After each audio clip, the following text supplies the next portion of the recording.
Well, hello, everyone, and welcome to On the Offense, where we normally take something that's in the news and relate it in some way to marketing and communications. We're happy to be here with you today. Hope you're happy to be with us. We are going to make this worth your while. Before we get to the meat of the discussion, two things. One, happy Pride Month. Happy Pride Month, Gelman. Happy Pride, Uh-huh. y'all. Let's go. Woo! All right. Happy Pride Month to Gelman and to all. This podcast will be coming out first couple of days of June. So happy Pride Month. Two, unhappy summer. I'm waiting to see the look on Jeff's face. Yes. Yeah, well, what's that mean? You got a happy thing, you got an unhappy thing. Happy Pride Month, unhappy summer. What that means, Jeff, is summer is here in Dallas. Oh, yes. Nothing worse. Now, technically, it's not summer for what, 3 more weeks? There's nothing in the world than summer in Texas. So, do you like my shirt? I love your shirt. I was going to say, wow, that's a fetching shirt. Thank you. Why, thank you. Same to you. Now, why am I wearing, for the first time in On the Offense history, a short sleeve shirt? Right? That's because it's just starting to get hot. We haven't even seen the tough stuff yet. It's just starting to get hot. But I wrote this intro out in my head while I was watching the beginning of the Today Show this morning, where they were focusing on the heat. And actually, the lens through which they were looking at, they were going to report on heat, was the fact that the cost of cooling one's home is going through the roof, right? Oh, yeah. It's an economic story. So think about this for a minute, Jeff. Last summer, hottest summer on record. I think that was just true in general, not just for Texas.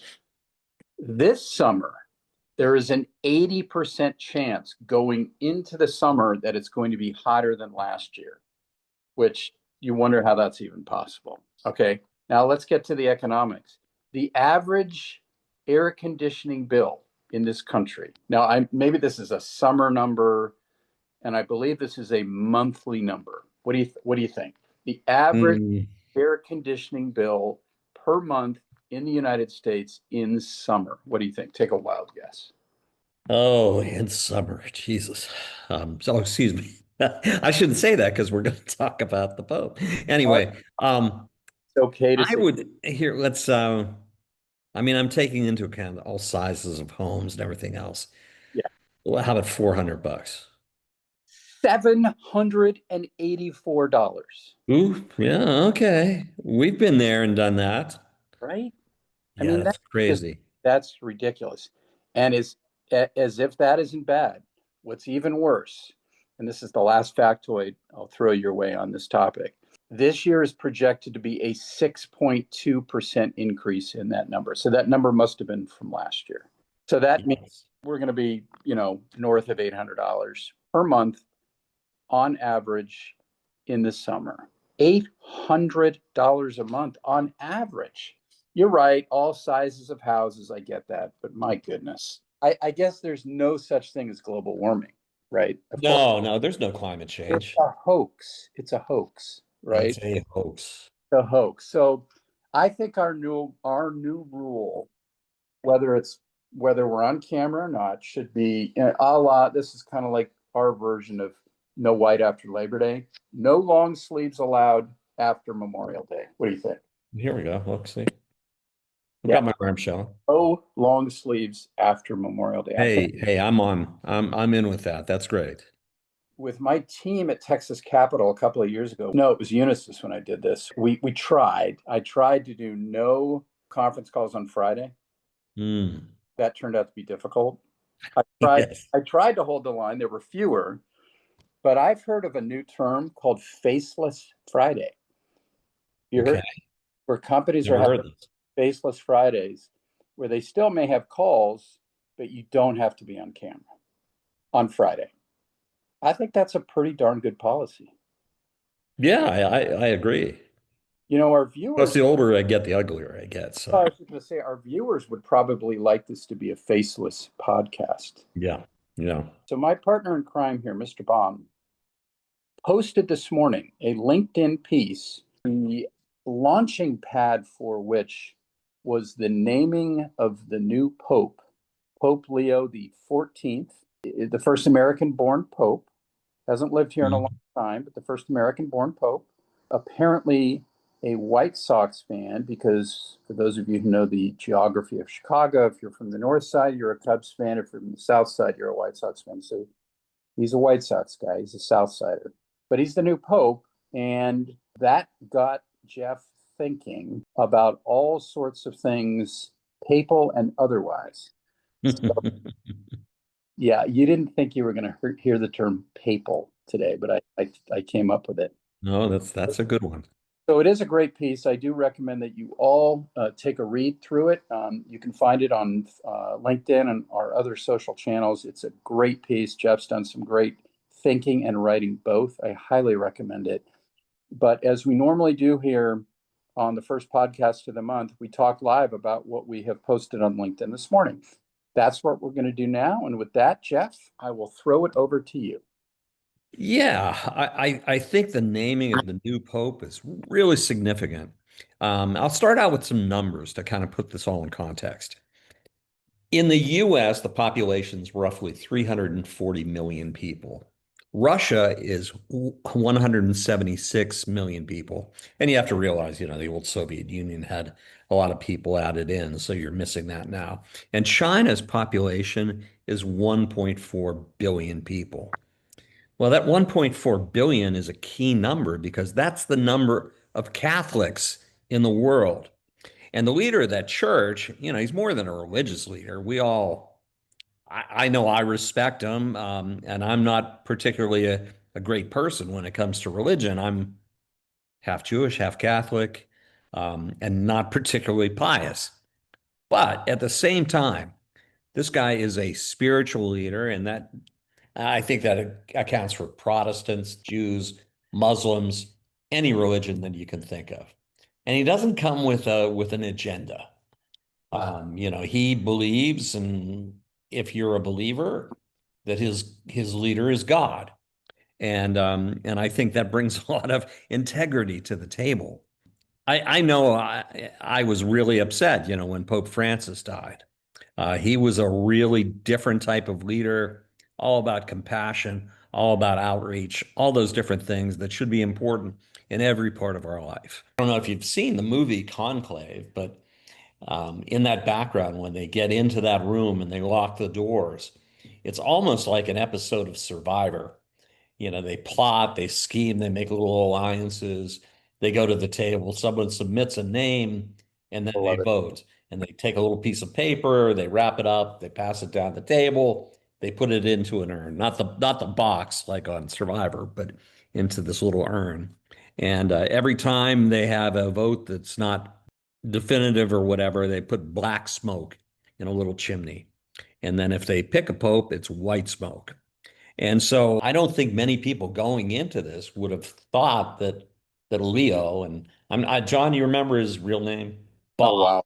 wow. Bob. Bob. Bob. Bob. So, Robert Bob. I think that was his real name. you know And what? Could have just gone, oh, Bob. That would have been Pope hilarious. Bob. You know what? Can we just decide we're going to call him Pope Bob? Okay. I'm Pope Bob. Pope Bob the first. I'm just gonna call him Bob. But anyway, this guy is low key. When he got out there to give his initial remarks, he never even spoke in English, which is really kind of an important sign of that outreach to everybody in the world, which I think is really missing right now. We're such a divided population.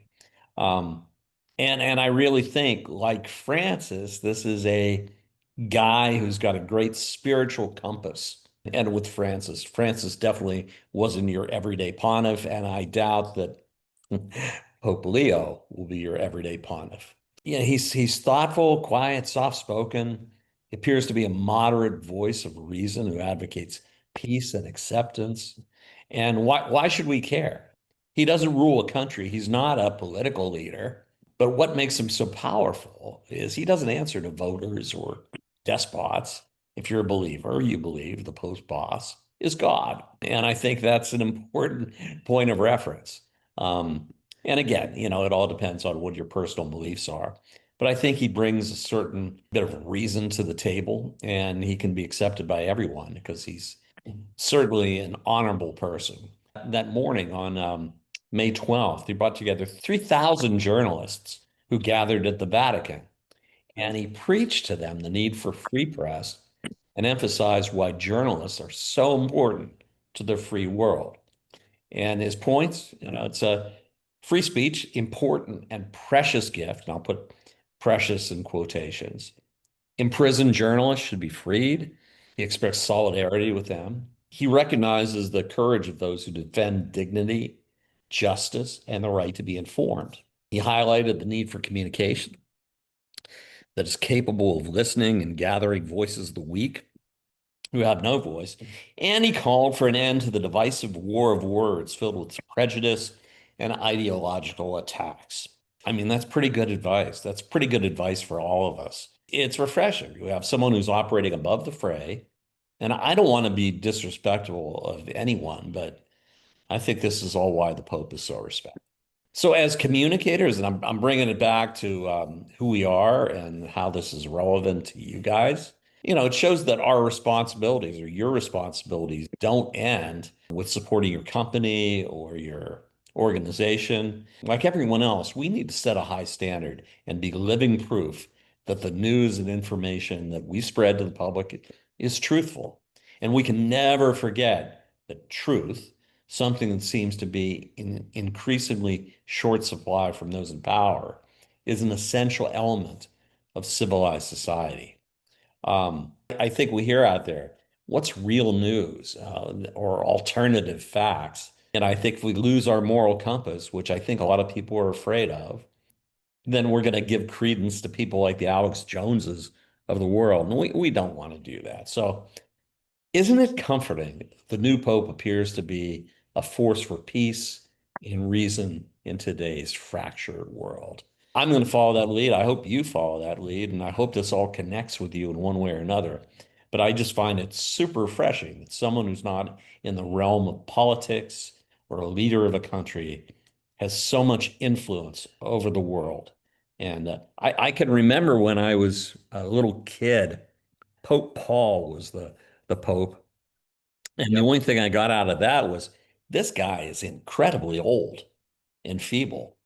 And, and why does he have any credence? Yeah. I think, with the advent of Pope John Paul II, you could see what a great force that was on the world.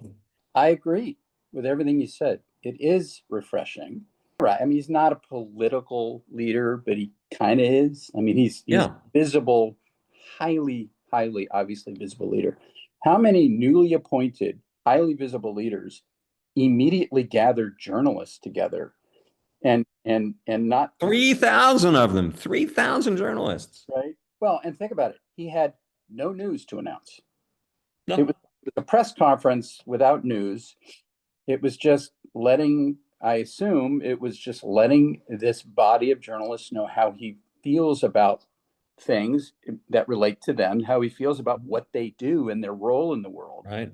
And you and I have talked a lot about this on other podcasts. You and I believe very deeply in the role of journalists, in the importance that they play, yes, in a civilized society, and how troubling it is that it's essentially an increasingly endangered species, that there are fewer journalists than before, that there are fewer news outlets than before, to the point where you have this new term, we talked about this on a podcast, news deserts.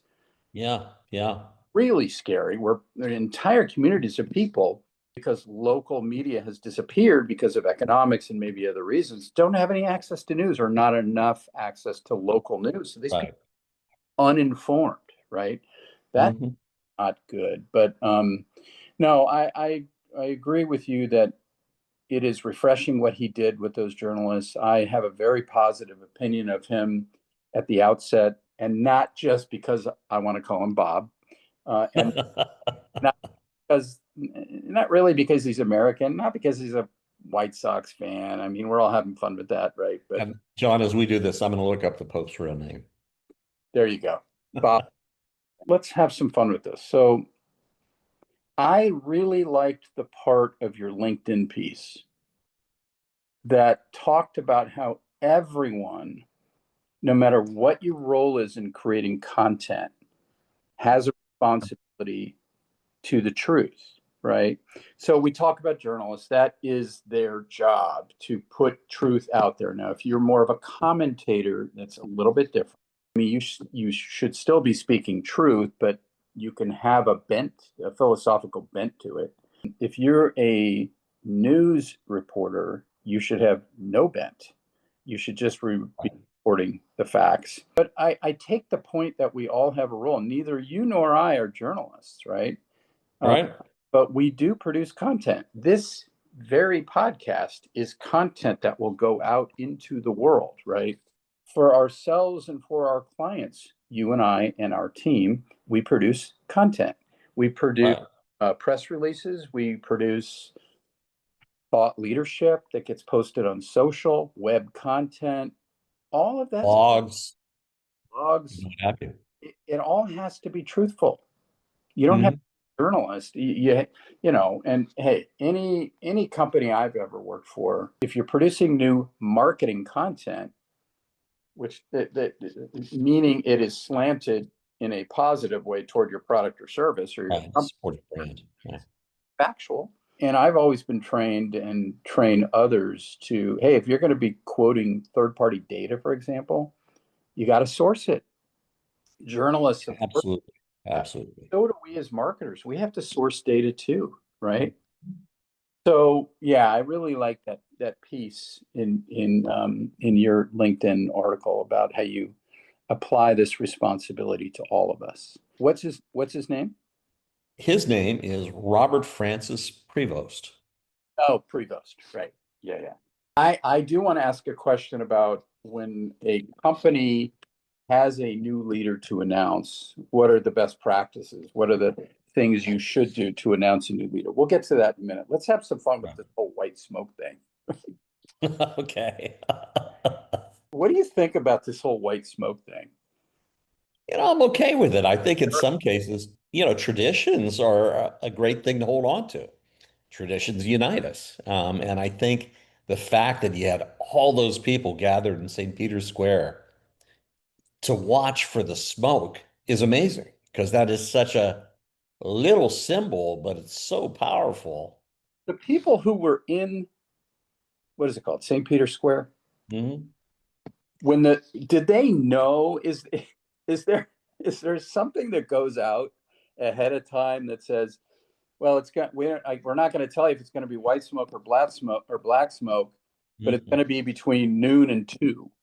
Do they do anything like that, or is this like I don't think so. 7 vigil? I don't think there's any time frame attached to anything. They just have to watch the chimney. Scott, you know what? I suppose I'm sure that's true. And I suppose the reason they can do that, this only happens once every 10, 15, 20 years, whatever. It had been 12 years since the last one. I remember Pope Francis was 2013. But I suppose they also know that it's not usually going to go on for any longer than 2 to 3 days. So if it's only every 15 years, if it means that much to you to be in the square, you can probably hang on for 2 to 3 days, I suppose. I think you can. This was the fourth ballot, just so you knew. No. Fourth ballot, which I believe is quicker than they thought. Quicker than they thought. There's only 2 things I'm aware of that they do. One is white smoke, everybody gets ready, and literally, 15 minutes later, a couple of people march out onto that platform. A balcony. And that kind of lets you know, okay, the Pope's coming. And then here comes Bob, right? And a little bit of this. And then he says something in whatever language he chooses. And to your point, it wasn't English. I also like that, by the way, because he's an American, especially because he's an American, I like that he didn't choose English. I do too. I think that was a really great decision on his part. I think he spoke in Italian and I'm not sure what other language. Latin, Yeah. By the way, you're half Jewish, half Catholic, right? right. I'm zero Catholic, all Protestant. But I went to a Jesuit high school, and we had to take Latin as freshmen.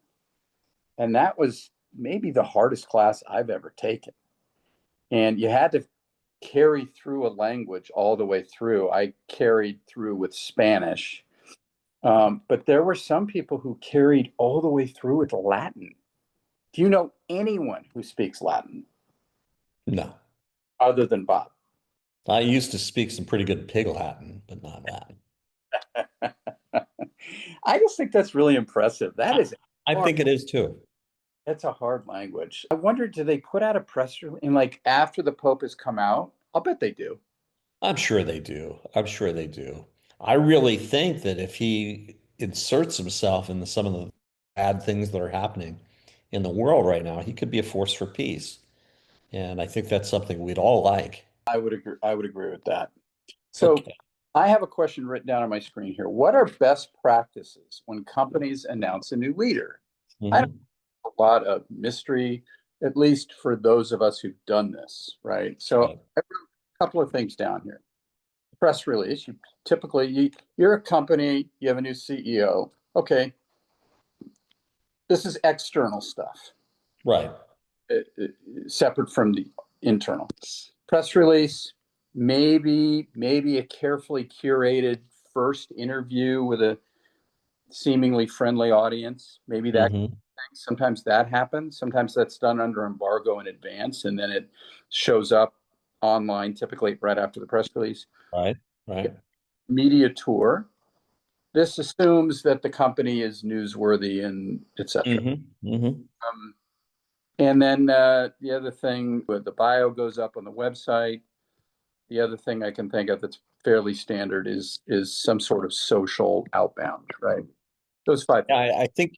But I think you missed an important one, which is internal communications. You don't want And your employees finding about this from an outside source. So simultaneous with the press release, you should put out an internal announcement that even quotes the new leader, or it could be from the new leader.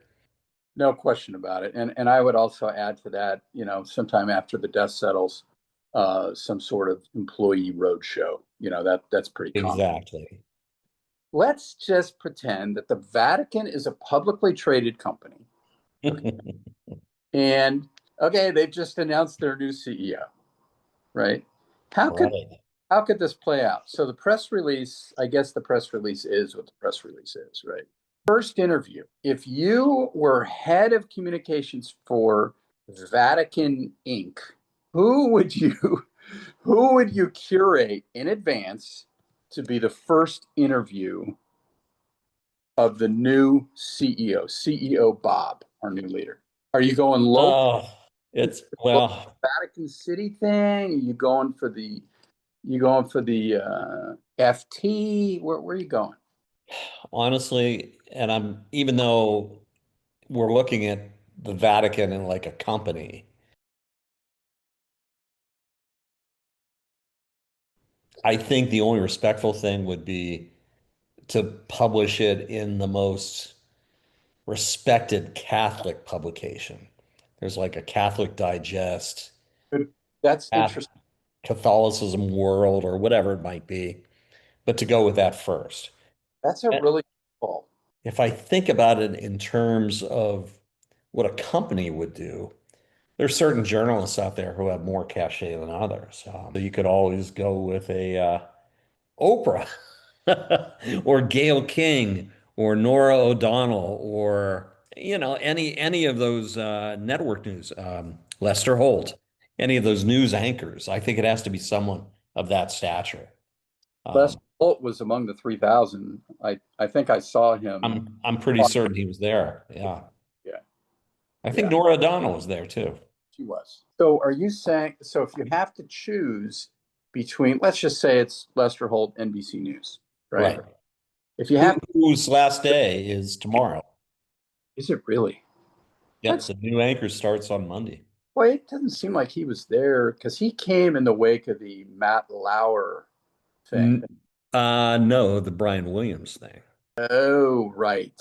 Brian. right? Brian Williams kind of Yeah, yeah. took some liberties with when he was in the Middle East. That's the Brian Williams thing is where we learned all about the word conflate. That That is right. That is right. explaining I conflated X and Y. I remember. Right. Right. Right. Boy, NBC's had some real doozies of, I mean, really, right?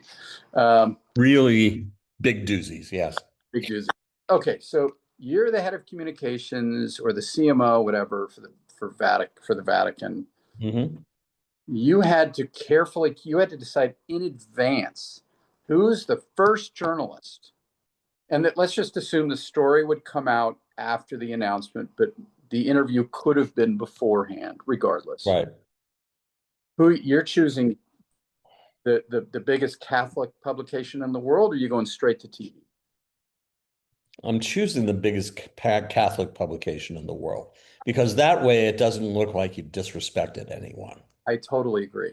And then Um, I think after that, you got to go out to world leaders. He should be having a meeting right away with Trump and Putin and the leader of China and yeah, the UK and France. I mean, he really needs to perform that outreach and extend that to nations in Africa, Australia, no um, question. Japan.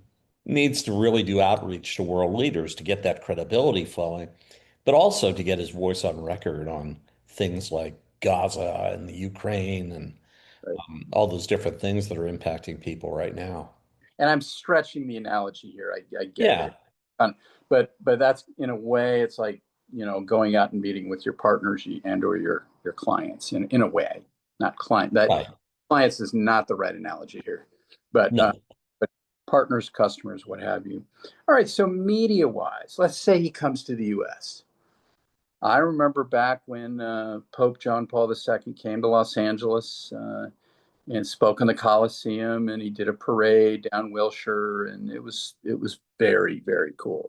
I don't remember if he did a press conference or not, even though I was a journalist at the time.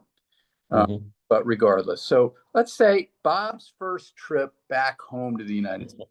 Okay, who's his first interview? He's going. It's a media tour, right?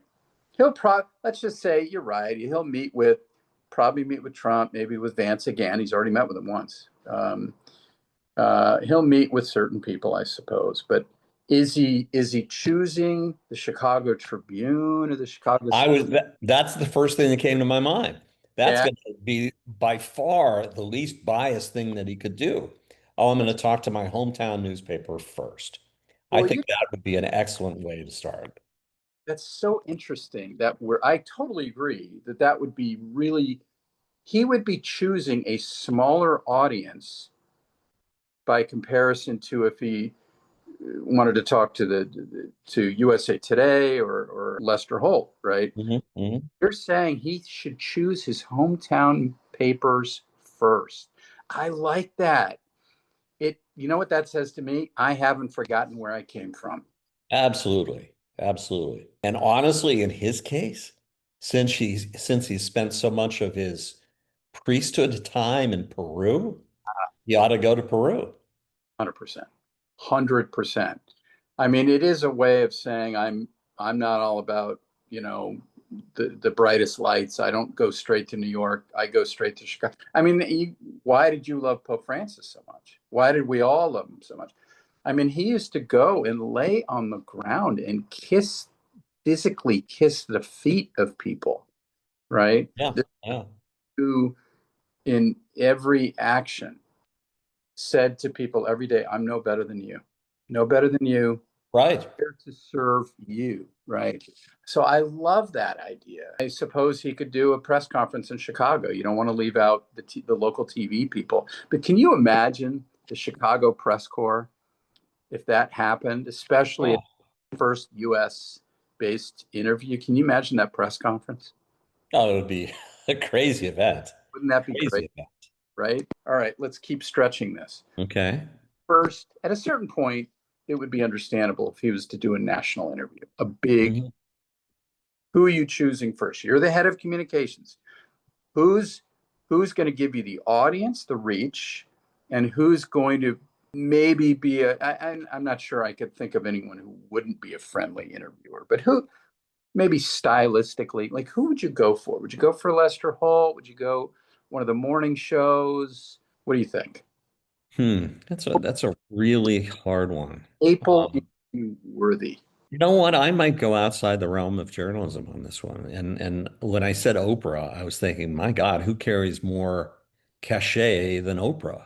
That's really interesting. I mean, that's what Prince Harry did and Meghan Markle. They talked to Oprah. And that'll show, I mean, people will see that as biased in one way or another, but that way you don't have to worry about hurting the feelings of different stations and outlets. You Interesting. talk to Oprah, and they That can take whatever they want from that interview and package it as they will. But I would think someone of that standing. I love the Oprah call. Of course, they would also have the Chicago connection. True, There true. a long time. I think she's full time in what Montecito now. I don't know if she goes, Yeah, yeah. I think she lives in Montecito. I'm pretty sure. but she was in Chicago for a long time. Boy, that's Long time. what a great interview that would be. I think it would be too. Right? By the way, I believe Lester Holt started in Chicago too. Really, His son is a news anchor in Chicago, I I, believe. I did not know that. Uh-huh. All right, internally, here's one for you. Mm, Internal people, in a way, are Catholics of the world, right? right, It's not right. boys, but we're stretching here. I get it, right? Hmm. How does he do that? Let's say he comes to the US. I suppose the best thing he would do is kind of like I mentioned John Paul II did the Coliseum in Los Angeles, and I'm sure he did other cities in the US as well. Maybe he starts at Soldier Field in Chicago. We're really kind of having fun with the Chicago thing, but It matters how much of a pop image he wants. mhm. On the more conservative side, he could just pick the most important cathedral in each city and do a little tour where he, does a mass and then talks to people afterwards. And that should be all over the world, not just in this country. I mean, he should do it. And then I think on his internal politicking, I mean, there's a lot of controversy over whether you're a traditionalist like Pope Benedict or someone who pushes the limits like John Paul II or Francis. He pushed the limits on a lot of things. Where does Pope Leo want to belong? Which Mhm. camp? Right. And at the same time, you got to build bridges to the people who aren't your friends or people who wish that someone else were in place. I think there's a lot in common with, it's going to sound really strange, but the military. I mean, you've got a general, and you might not agree with the direction you're getting, but you follow that direction. And as long as that general is in place, I think the same thing goes with presidents and other heads of state, as reluctant as you may be to do that. So I think that's got to be the attitude among the rank and file cardinals and bishops. Yeah. Yeah. Again, you're the VP of communications for the Vatican, publicly traded company, got to get the word out. Yep, yep. I wonder why don't popes do this? Or maybe they do, and I can't think of it, but an executive opinion piece. Why wouldn't they do that for him to get something out in writing? It's posted, it's there for posterity, and it kind of Hmm. lays out how he feels about a certain topic or the world in general. Why wouldn't you do that? No, that's actually a really good idea. And it could be like an opinion piece. And it could be an opinion piece that isn't meant for just one newspaper, but he could release it simultaneously Yeah, to the biggest newspapers in the world. And right, my opinion, my view of the world, uh, right. and my place in it, or whatever else. I think that would be very powerful. Yeah, I mean, I guess he does his own version of an opinion piece every Sunday, right? Well, he does. He And does. he has a platform that even CEOs don't. But I wonder if we'll have to look that up offline. Has there ever been a pope who's done a written opinion piece that was posted? I mean, I say why not? And why not also maybe partner with UNICEF or some sort of international organization. Oh, a nonprofit partnership. I like. Hmm. Hmm. Interesting. I think as soon as we're done recording this, I think you and I should put together a proposal and send it to the Vatican that clients first will new marketing and communications firm for the Vatican. Are you up for this? It'll be like an RFP. Yeah, I guess it sounds like a fun exercise. Although, they've got kind of a machine in place at the Vatican, just like they do in the UK with the royal family. There's like, it's like the firm. They, Right. you've got people closely orchestrating and protecting and doing all those different things. Kind of Yeah. like the Swiss Guard at the Vatican. Yeah. Yeah. Good point. Although I could throw in there a little wink, wink. I took Latin one semester at a Jesuit school. I could do that. You're in. You're in. We're so in. Although he's a Franciscan, so whatever that would Oh, mean. yeah, I had a better chance to make it happen with Francis. Oh well. Again, happy Pride Month. Seriously, happy Pride Month. Uh, So to everybody out there, Unhappy summer, especially here in Texas. very unhappy summer. Best of luck to Pope Bob, uh, who I agree has gotten off to just a marvelous start, and we're going to be watching him very closely. And yeah, we will be watching how he and the Vatican communicate. It'll be really interesting. First, thanks for indulging us on this. I just was watching from afar and I thought, wow, this is a really interesting dynamic that unites everybody. You don't have different factions. Or what I've heard are these spheres of influence that are starting, which really is a throwback to like the last 2 centuries ago, where you got the US bubble of interest, you got Russia bubble of interest, you got China. And those are the three defining movements of the world. This pulls everyone together and can hopefully get us back on track with where we need to be. Come and visit our website or, see us on our different social channels. We're every place right now. Grab a cold iced tea with a lot of ice in it Yeah. and, get a little rest here and there. With that, I say bye-bye and we'll see you again soon. Thanks, everybody. We'll see y'all later.